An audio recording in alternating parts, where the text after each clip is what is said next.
ایران کو دلی گردانه ای تو، کو قدرت و جزم و عزم مردانه ای تو، ایرانیت و آریت و خیشیتت، کو ناموس و ننگ رستمیانه ای تو.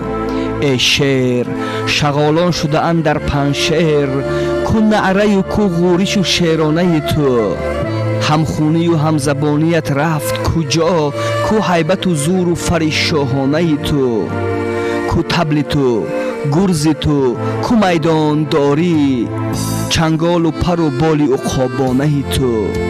برخیز به حفظ ملت و نام و زبان، گر وارث این ملت فرزانه تو.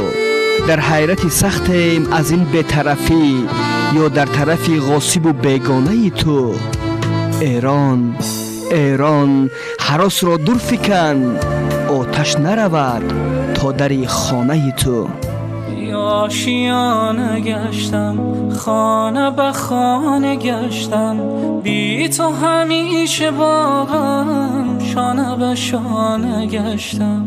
عشق یگانه ای من، از تو نشانه ای من، بی تو نمک ندارد شعر و ترانه ای من. سرزمین من خسته از جفایی، سرزمین من بی سرود و بی صدایی، سرزمین من دردمند بی دوایی، سرزمین من.